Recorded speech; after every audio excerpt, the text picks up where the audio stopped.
Hey everyone, Scott Gumbar, owner of Nwaj Tech, Proactive IT, based in Central Connecticut and servicing clients all over the place in the US. Maybe Aruba, I don't know. And I'm sharing an article with you from Bleepy Computer because it's one of my favorite websites, by the way, because it's IT news, cybersecurity news. But anyway, you can see it on the screen. Hacker claims to have stolen data on 1 billion Chinese citizens. And you're thinking, okay, some mastermind hacker hacked a database or something. No, that's not what happened. So this threat actor, an anonymous threat actor, is selling what works out to roughly 1 billion Chinese citizens information, and quite a bit of information, for approximately $200,000. So do the math. It's not that much money when you think about it. So he's selling all this information on the dark web, obviously, and it's a hacker forum, and his handle is ChinaDan. Don't go looking for this information. The information was leaked. I apologize for the ringing phone. This is a business after all. The information was leaked from Shanghai National Police database. And where was that database? Well, they hacked the police department. They got into the police servers and stole that information. No, they did not. They, in fact, got this information from a cloud database. As you'll see here, 1 billion Chinese national residents and several billion case records, including name, address, birthplace, national ID number. I guess you could think of that as like a driver's license number or a passport number, mobile number, all crime case details. This was done from a local private cloud provided by Alian, which is Alibaba Cloud, part of the Chinese police network, aka public security network. In other words, you could think of Alibaba Cloud similar to Microsoft Azure or Amazon Cloud Services, Amazon Web Services, Google Cloud Services. Very similar services. Alibaba is pretty much the Amazon of Asia and that part of the world. Okay. And what that means is somebody created this database of all this information, stored it on Alibaba Cloud, and did not secure it properly. As it says here, the leak was likely due to an Elasticsearch database that a Chinese government agency accidentally exposed online. They did not secure it properly. So I'll give you an example. I have a couple of podcasts, and those podcasts are stored on Amazon Web Services, and I make those MP3 files public because I want the whole world to see it. So it makes sense. Make them public. The whole world can listen to the podcast.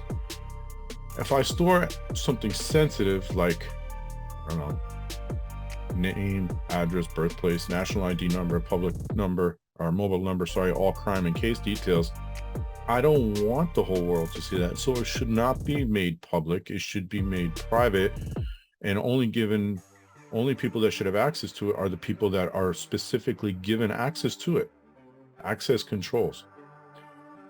And why am I sharing this? Well, because as I mentioned in previous videos, on July 27th, we are doing a webinar. We're hosting a webinar about what's lurking on your network. Well, ChinaDan was lurking on Alibaba Cloud, probably doing some Google searches, found or in that part of the world, I forgot the name of their search engine now, but they have their own search engine, and because Google's blocked in most of China, I believe. I could be wrong, but I believe it's blocked. They have their own search engine. So they're searching for this information. It pops up because it's public. The search engine has indexed it. This is what happens here with Amazon Web Services and Microsoft Azure blobs and things like that. They were searching, they found it, they stole it, and now they're selling it. The police probably realized it was stolen at some point and then secured it, but this information is now out there on the dark web. For $200,000, you get 1 billion records. 1 billion. Do the math.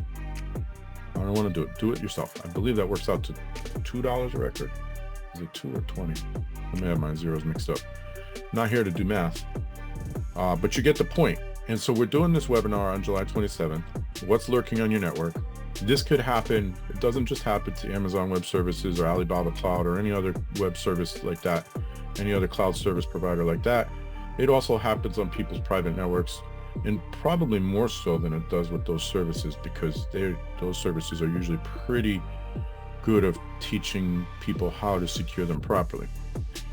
So if I go on Google and search for passwords and then gain access to your network because you have a weak password and maybe some other, exposed remote desktop protocol or something like that, and then I get on your server and I find all this data, the very next thing we're going to do is take that data off of your network and sell it, just like they're doing here.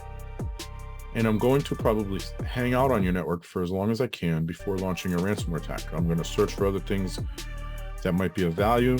I'm going to do as much damage as I can. I'm going to see what else I can hop to. And I could be there for months, and in some cases years, before you even know I'm there, if you don't have something in place to monitor that.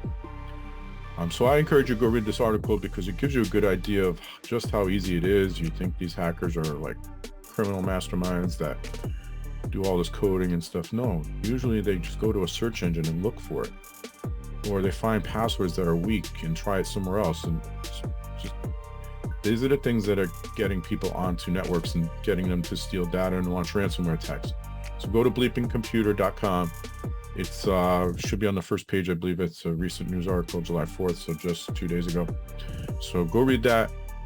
And then come join us on July 7th. You could go to bit.ly/lurkingnt. That's bit.ly/lurkingnt and register to join us on July 27th, completely free. And you're going to learn a lot, I promise.